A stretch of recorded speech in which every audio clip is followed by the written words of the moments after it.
हे कास्त हरिदेव पंडित, त्यांनी गीतेचा प्रश्न विचारलेला आहे. स्वामींना तुमचा परिचय काय?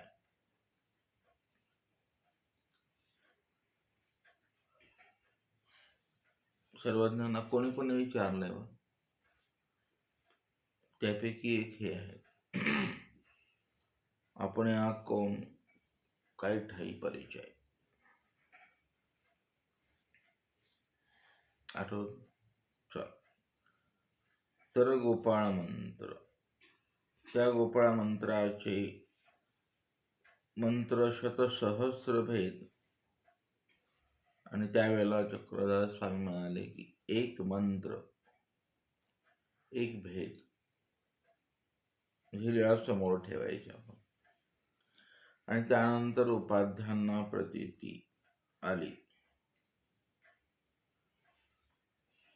स्वामींच्या मध्ये आता ते त्या प्रतीतीतले आहेत. कोणाच्या? कास्थारी देव पंडित झाला. शेष अवतार ना, पुराणे वचन कसं आहे की ते वचन पुराणे श्राद्धीपर्यंत देखते आगमाष्टभैरवपर्यंत म्हणजे शेष हे पौराणिक आहे. मग त्यांना जे अभिप्रेत आहे ते स्वामींनी सांगितलं. त्या दृष्टीने स्वामींना पाहिलं आणि शेषशय्याचे दर्शन. आणि त्या शेषशय्याच्या दर्शनातले 1.25 मंत्रभेद त्यांना माहीत होते. तर ते म्हणाले कवने नेणे द्वापार युगामध्ये. का? त्याचा अभ्यास होत नाही. त्याचे 30,040 कोटी भेद आहेत, म्हणून ते कलियुगी नवर्तती. आणि एका मंत्रातल्या अनेक रुचा असतात. त्या जसं पक्ष प्रयोग असतात ना, वेगवेगळे मतांतर. आणि ते मंत्र पुन्हा असं चिंतन करून सिद्ध करावा लागतो. मग त्यापैकी सर्वज्ञ एका मंत्राची आण द्यायची. मग हे गोपाळ मंत्राची आणायची.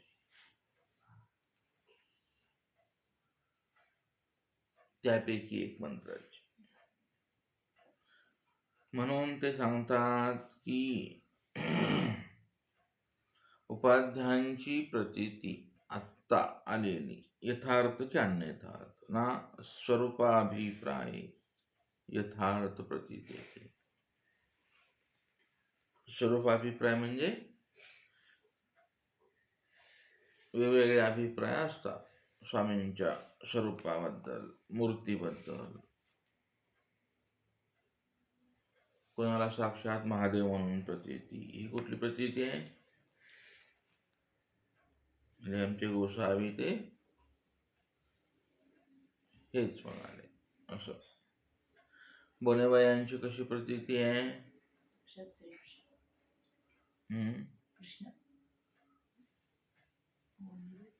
त्या कोणता कृष्ण म्हणून पूजत होत्या?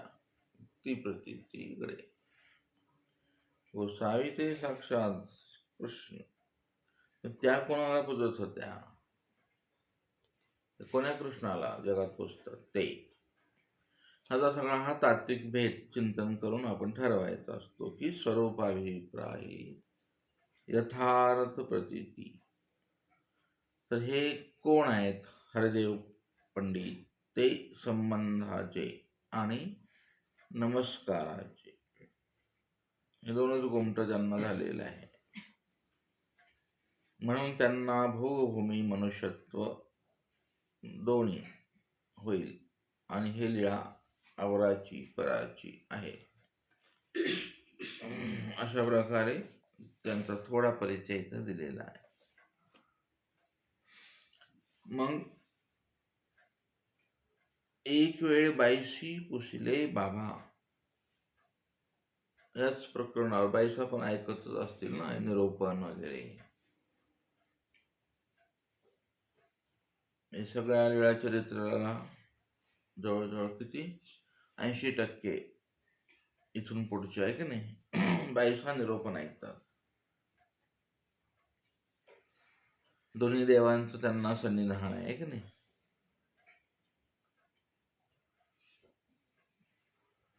त्या बाईसा विचारतात, बाबा हे अवघे लोकीचे वेद बघते श्रीकृष्ण चक्रवर्ती ते परमेश्वर म्हणूनच मानतात, पूजतात, तर या काही गोमटे आती. सर्वज्ञ म्हणतात आतिवय म्हणजे काय? प्रश्न सांगावर बाईसांचा सांगा पटापट.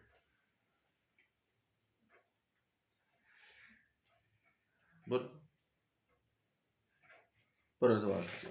हे अवघे लोकीचे वेद वक्ते श्रीकृष्ण चक्रवर्ती ते परमेश्वर म्हणून मानतात, तर त्यांना काय गोमटवत म्हणजे काय? ज्याची जशी जे जसं भक्ती करते जसा भाव आहे तसं त्याला फळ भेटतं ना, त्याला जे पाहिजे ते. वेद वक्ते म्हणजे कोण?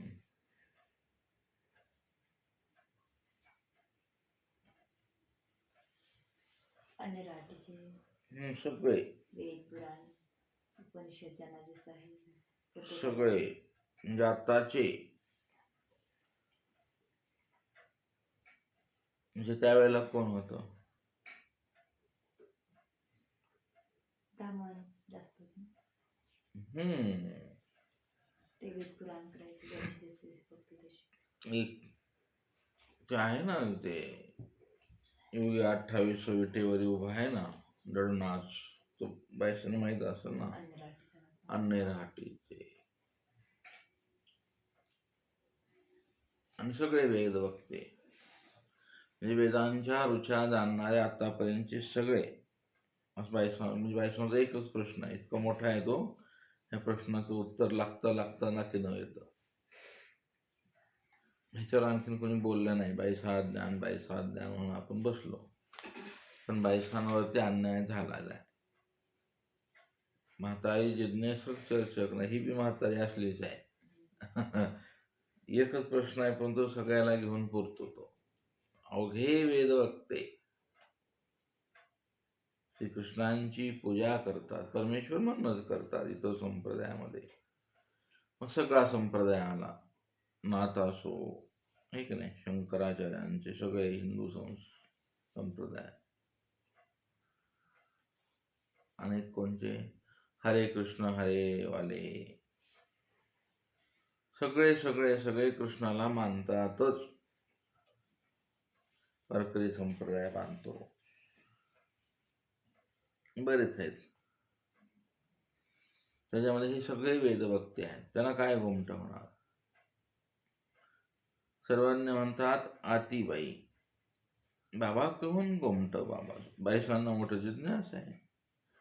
स्वामी म्हणाले, बाई हे लोक श्रीकृष्ण चक्रवर्ती ते मानिती, तेने तया धनधान्य. काय काय गोमट होते ते, धन आणि धान्य, स्त्री पुत्र कळत्र संपत्ती जोडे. कळत्र म्हणजे काय?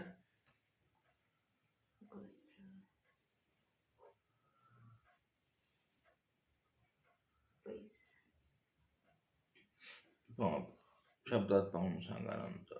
संपत्ती, धनधान्य आणि संपत्तीत काय फरक आहे? विचार करून सांगा. धन पैसा, धान्य, अन्न आणि संपत्ती सगळेच त्याच्यामध्ये. सगळी संपत्ती म्हणजे काय? घरदार सगळं, पैसा सगळं एकत्र. पैसा धनात आला ना, धनाने सगळं मिळतं जगात. धनाने सगळं मिळतं, धान्याने पोट भरतं. स्त्री झाली तर पुत्र होत नाही, पण पुत्र पण होतो कृष्णाची पूजा केल्यावर, आणि कळत्र पण होतं, आणि संपत्ती पण होते. आणि महत्त्वाचं पुढं विचार करत मला असा भ्रम आहे ना आपल्याला येतंय म्हणून मग ते जास्त विश्लेषण नाही नको करायला. चौथा फायदा होता अवांतर मृत्यू तथा दुःख चुकतं श्रीकृष्णांची पूजा केल्याने. आज आता अवतार आहेत का? तुम्हाला एक प्रश्न निर्माण झाला पाहिजे ना, मग त्याचं दुःख कोण हरण करेल? असे तुम्हाला बाहेर फिरल्यानंतर कळल की आपल्याला किती ज्ञान आहे. लोक डायरेक्ट विचारतात, आम्ही पूजा करतो कृष्णाची, तुम्ही करता बाबा, फरक काय? आणि आम्हाला काय होणार नाही का? आपण डायरेक्ट विरोध करतो त्यांचा, आहे की नाही? नको तेवढं बोलून घेतो त्यांना. जाऊ दे, मला जास्त बोलायचं नाही आता. तर हे तुम्ही जेव्हा बाहेर फिराल एकटं बिना सहारा घेऊन ज्ञानी लोक, तेव्हा हजारो प्रश्नांची उत्तरं ऐन लोकांना द्यावी लागतात, उपदेशालाही द्यावे लागतात. आपण उपदेशाला त्या कृष्णांपासून बाजूला सरकवतो. पाचवं नाव नंतर दुसऱ्या नावावर लय जोर. आता पाचवं सरकलं, दुसरं नाव. संकट आले की म्हणाले काय, दुसरं नाव. असं काही अज्ञान लोक फिरतात. तितकं अन्यथा ज्ञान पसरवलेलं आहे समाजात आपल्या. कोणी काय सांगत राहतं.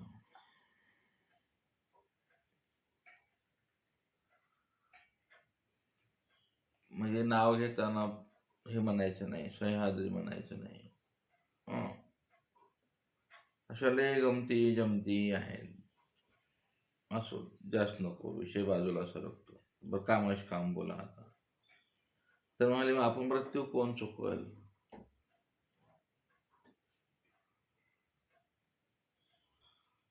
अपमृत्यूचं सूत्र कुठे आहे?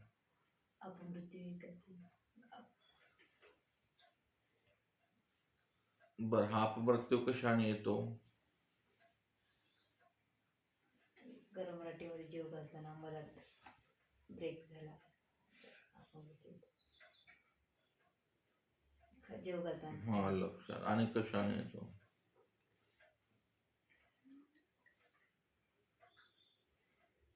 अशा अनेक कारण आहेत ना. ते बरं जाऊ दे, ते नको जास्त नको सांगायला, आहे की नाही? अवांतर तुम्हाला अवांतर मृत्यू, अपमृत्यू. अवांतर मृत्यू म्हणजे काय असते? अवांतर म्हणजे जोडलेलं नसताना अचानक असतं. 80 वर्षाचं वय पण ते मला काहीतरी होऊन जातं, ऍक्सिडेंट, अवांतर झालं. आणि अवांतर साप चावला, आणि सांगा, बोला. ताप आला, फोड येऊन गेल्या, छोट्या गोष्टी होऊन मरणं. अवांतर आहे ते, अवांतर. डॉक्टर लोक काय चुकवतात? सणा दुःख, दुःखापासून त्याची सुटका. तुम्हाला कळलं ना? बाद झालं. म्हणजे डॉक्टर लोक मृत्यू चुकवतात का दुःख चुकवतात? दुःख. मृत्यू कसं काय करणार? आला तर आला, घरी पण येतं. मृत्यू न म्हणे शाणा, मृत्यू न म्हणे थोर. मृत्यू कोणाला थांबवता येत नाही, आहे की नाही? पण इथे 22 स्वामी सांगतात की त्या भक्तीने अवांतर मृत्यू, अपमृत्यू, हे तुम्हाला ज्ञान प्राप्त करून घ्यावं लागेल. हे सगळं सांगायला सकाळ उजडेल, मग 2 तास लागतात. ही भानगड काय? त्याला अपमृत्यू आहे आणि अवांतर मृत्यू एक आहे. आणि तो जास्त नको बोलायला.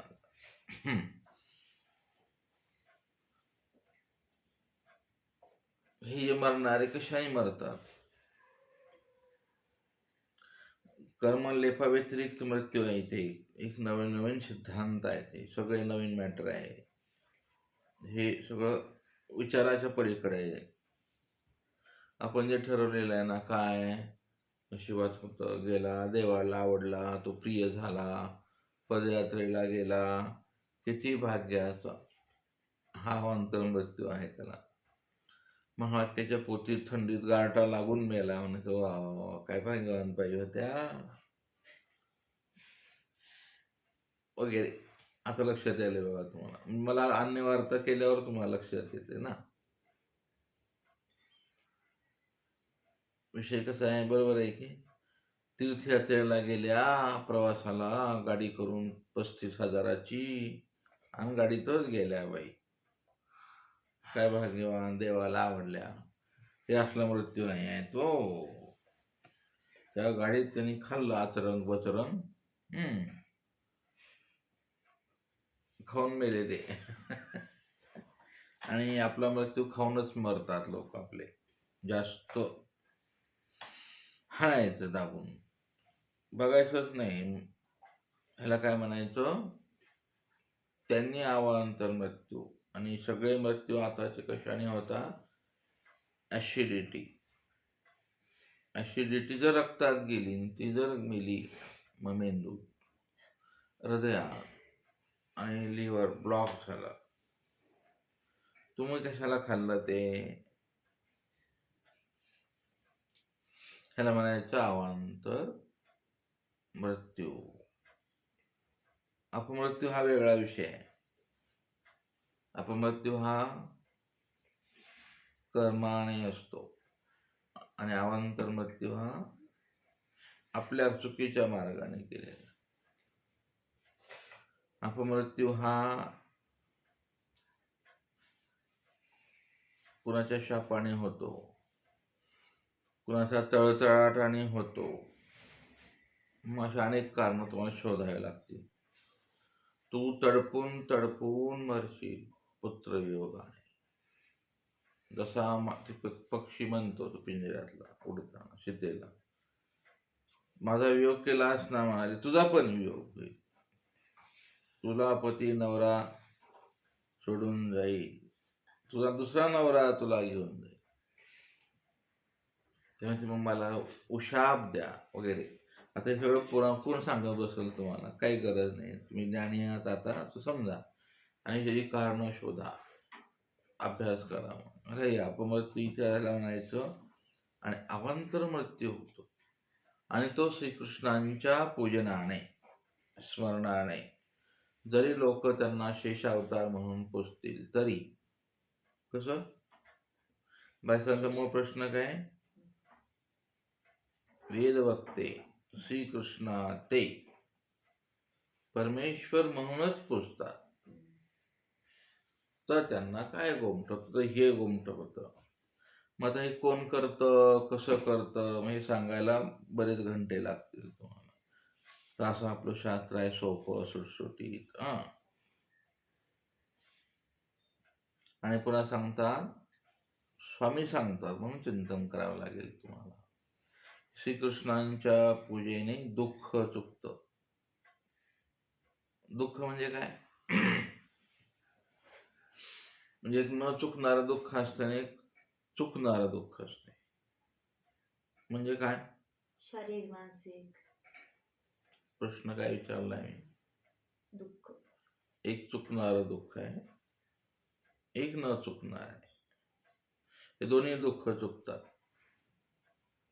म्हणजे न चुकणारं कोणतं, चुकणारं कोणतं. जा त्या अन्यथा अन्न वार्ता केल्याशिवाय मग लक्षात नाही येत तुम्हाला. आता 6वं कारण, देहांती आर्जिल्या फळा जाती. ह्याच्यावर चिंतन लय करावं लागेल आता 2 तास. तर तुम्ही एवढं वाक्य पाठ करा तशा करून. कुणी भेटलं जीवनात तर समजून घ्या की देहांती म्हणजे देहाच्या अंती, आर्जिल्या फळा जातात श्रीकृष्णांच्या भक्तीने. हे सांगायची काही गरज नाही, हे समजून घ्यावं लागेल तुम्हाला. मेल्यावर ज्यांनी जसं जसं जोडलं त्या फळाला जातं. हे काय सांगायची गरज आहे स्वामींना? म्हणजे जेव्हा तुम्ही यात तर्क कुतर्क करणार नाही तोपर्यंत यातून मक्खन निघणार नाही. अशी सोपी लीळा आहे, पाठ करून घ्या. सर्वज्ञ म्हणतात बाई असं ते कठीण आहे चरित्र समजायला. सर्वज्ञ म्हणतात आणि सांगू का तुम्हाला बाई, जेव्हा बोलले म्हणजे बोलतच राहतात आपले. देव काय गुरुवाचा, म्हणजे काय? देव काय गुरुवाचा, गुरु म्हणे देव माझा. आता ही एक मोठी गंमत आहे. काय म्हणतात तसं काय नाही बरं बाई, स्वामींची काय गोड भाषा आहे. देव तो गुरुवाचाही नव्हे. देव बाई म्हणतात बाबा मग देव कुणाचा आहे? म्हणतात बाई, स्वामींची प्रसन्नता दिसते आज अधिकच. स्वामी बाईसांना निरूपण करतात, बाई देव तो इथीच्या भक्ताचाच की. बाबा मग येराचा काय गुरुवाचा? स्वामी म्हणतात बाई गुरु तो देवतेची पूजाची घेऊ लाभे. म्हणजे देव स्वामींची व्याख्या आहे ना, झाकून शालीतून जोडा आहे. आपणाला पण आहे त्या संकेत काहीतरी. देवतेची पूजाच घेऊन जाणे आणि त्याला तेवढा घेऊ लाभ आहे की. आणि त्याच्यासाठी सगळं ते नगारे वाजू 3-3 तास आरत्या, ते काय ते उट्यान, काय उपार, आणि ते चांदीचं सिंहासन, ते नाही ते अन्य वार्ता असं. तर ते त्याचा तेवढ्या तैसा ठाव बाई गुरुवाचा. लय कठीण आहे. मग म्हणाले बाबा देव कोणाचा? देव कोणाचा देव नाही कोणाच्या बापा. इतर साहित्यामध्ये तर खूप सांगितलंय.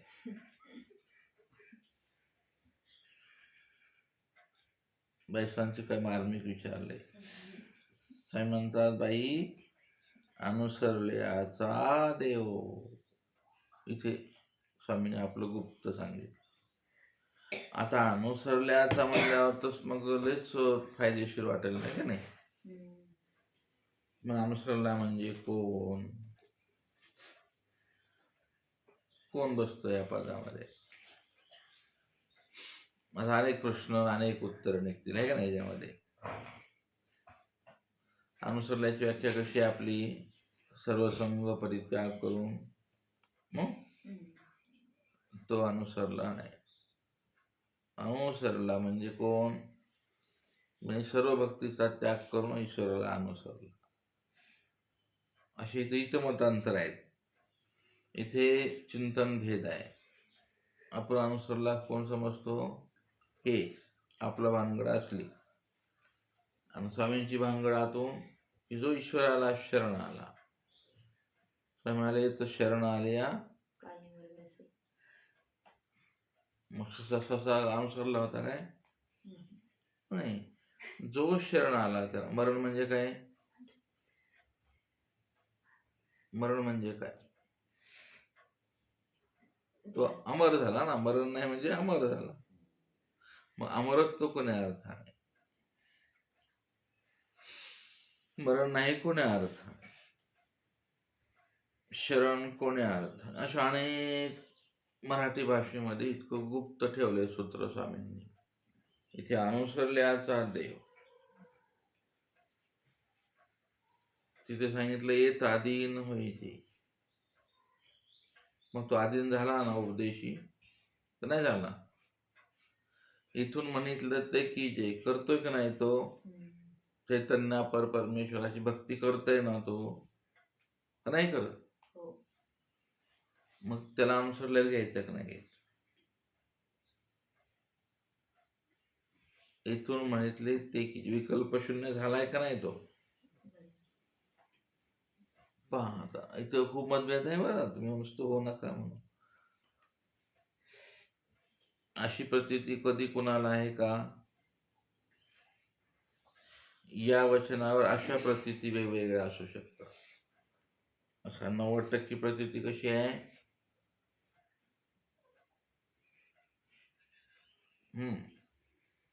त्यालाच आपण समजतो की तो ते शेवटचं वर्ण आहे देवाला. लग्न घडी वर्तवत असेल ते लग्न आहे ते. तिथं मी स्वामींनी आठ ठेवली त्या लग्नाला. आता हा अभ्यासाचा विषय आणि जे चाललेलं प्रकरण आहे तो बी विषय बरोबर आहे, पण हा पण विषय बरोबरच आहे ना. जे प्रतिपाद्य केल्या जाते सध्याच्या काळाला ते एका दृष्टीने बरोबर आहे, पण स्वामींच्या दृष्टीने हे पण बरोबर आहे की हा विकल्प शून्य झाला. ज्याला लंबे होऊन स्मरण करतोच ना, आपल्यापेक्षा ते मंडळी वासनिक खूप उच्च विचारात राहतात. पहाटे 3ला उठून बसतात आपल्या झोपडीत. ओके, तुम्हाला काय समजायचं ते समजा. हे तुमच्या जे भानगडे आहेत ना, वैचारिक गोंधळ जो माजलेला आहे तो तुम्हाला स्वामींच्या दृष्टीने सूत्रांचा अभ्यास करावा लागेल. आपण जो अभ्यास करतो तो वेगळ्या अँगलने अभ्यास करतो. एक अँगल ठरला आपला पंथीय अँगल, त्याच्या पलीकडे तुम्हाला जाता येत नाही. आणि हा विश्वाचा परमेश्वर स्वामींचं कसं सूत्र आहे? स्वामींचं सूत्र कसं आहे? विश्वाचा पती परमेश्वर तेनेसी धरणे मांडिले असे तरी जगात सर्वात सहावा. म्हणजे स्वामी कोण आहेत? स्वामी कोण आहेत? विश्वाचा पती आहे तो. आपल्या संप्रदायाचा पती आहे का तो? विश्वाचा पती आहे तो, आणि त्याची ओळख तुमची झालेली आहे. तर त्याच्यासाठी ओळख झाल्यावरचा कार्यक्रम आहे तो. चला असो, असं हे बायसांना एवढं मोठं ज्ञान देवाने केलं आणि स्वामींनी अनुसरल्याचा देव हे ऐकल्याबरोबर बाईसांनी 5 दंडवत घातले, श्रीचरणा लागल्या. त्याच पूजा अवसरामध्ये आता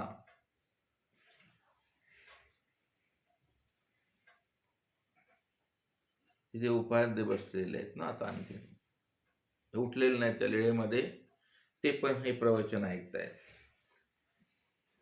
कास्थारेदेव पंडित पण ऐकतायत आणि बाईसा प्रश्न विचारतात, हे सगळे बाकीचे ऐकतात.